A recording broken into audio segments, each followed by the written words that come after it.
For almost 3 decades, Norway disappeared from football's biggest stage. No World Cup, no European Championship, and an entire generation grew up without seeing their country compete among the elite. Then, everything changed. Norway produced the most devastating striker in world football, one of Europe's most creative midfielders, and a generation of fearless young talent. In 2026, they returned to the World Cup, eliminated Brazil, and reached their first ever quarter-final. This was not just a lucky tournament. This is how Norway built a World Cup contender. To understand Norway's rise, you first have to understand how far they had fallen. During the 1990s, Norway were one of Europe's most difficult teams to face. They qualified for the 1994 and 1998 World Cups, and even defeated Brazil in France. But after 1998, Norway vanished. Tournament after tournament passed without them. They missed 12 consecutive World Cups and European Championships. They were talented individually, but rarely a complete team.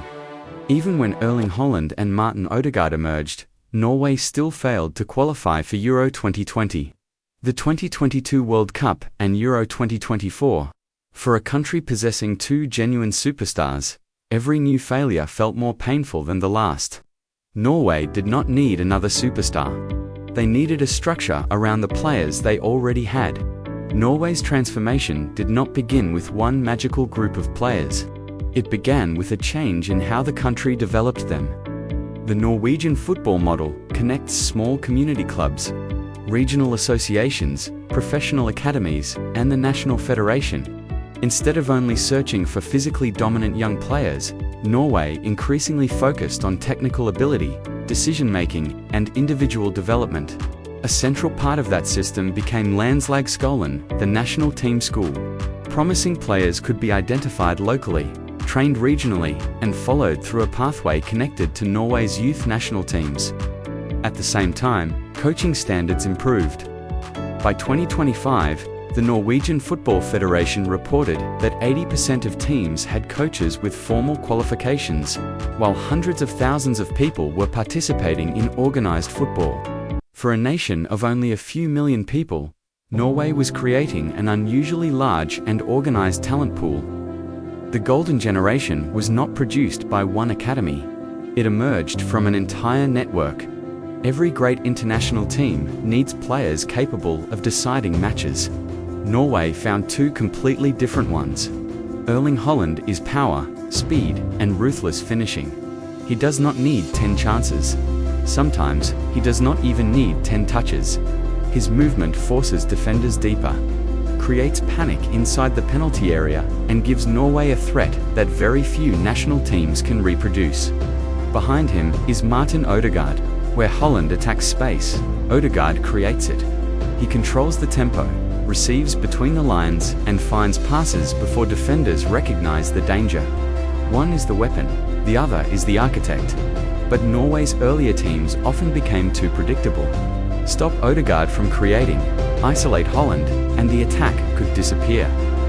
To become a genuine contender, Norway needed opponents to fear more than 2 names. The decisive change was the talent appearing around them.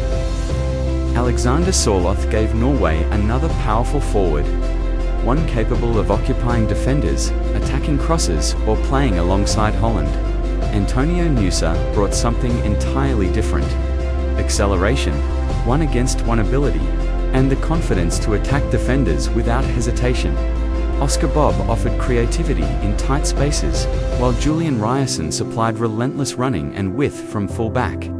In midfield, players such as Sander Berge gave Norway size, control, and defensive stability. Suddenly, stopping Haaland was no longer enough. Defenders could not collapse toward the center when Nusa was attacking from the wing. They could not focus entirely on Ødegaard when other players were breaking between the lines. And they could not defend only one striker when Sørloth joined Haaland in the penalty area. Norway had finally become a team rather than a collection of famous individuals.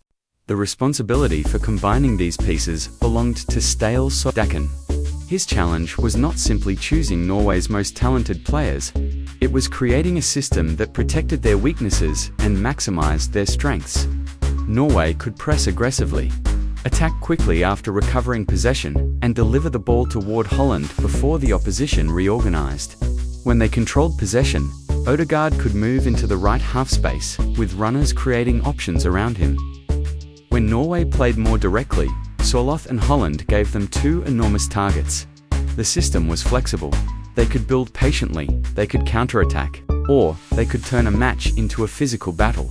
Most importantly, the players began to understand their roles. During World Cup qualification, Norway won all 8 matches and scored 37 goals, the highest total in European qualifying. Haaland alone scored 16. The potential had finally become production. Qualification showed Norway had improved. The World Cup revealed how dangerous they had become. After progressing from a difficult group, Norway defeated Ivory Coast in the first knockout round. Then came Brazil. For most countries, facing Brazil in a World Cup knockout match means survival. Norway approached it as an opportunity. They remained compact without the ball, attacked space quickly, and trusted their biggest players to decide the defining moments. Haaland scored twice, Neymar once. It ended in Norway's victory. For the second time in their World Cup history, Norway had defeated Brazil. But this victory meant even more. It sent them into the quarterfinals for the first time and transformed their reputation overnight. Norway were no longer an interesting outsider with a great striker. They were a team capable of eliminating football royalty. But becoming a contender is not the same as becoming a champion. England ended Norway's run in the quarterfinals with a 2-1 victory. And the defeat exposed the final distance Norway must still travel. Their attacking talent can compete with almost anyone. Their depth and defensive quality remain less convincing than those of Spain, France, or England. If Haaland or Ødegaard are neutralized, Norway still need more players capable of controlling the biggest matches. They also need this generation to prove that one breakthrough was not the end of the journey, it was the beginning. Because most of Norway's central figures should remain important through the next tournament cycle. Nusa and Bobb can improve. Ødegaard can remain the leader, and Haaland will still be in his prime. Norway did not build this team by discovering 11 superstars at the same time. They built it by expanding participation, educating coaches, connecting local clubs to national development, and giving talented players a clear pathway forward. Haaland became the symbol. Ødegaard became the leader. But the system created the team around them. After 28 years outside the World Cup, Norway returned and defeated Brazil on their way to the quarterfinals. They have not won the World Cup, not yet. But for the first time in generations, that doesn't sound impossible anymore.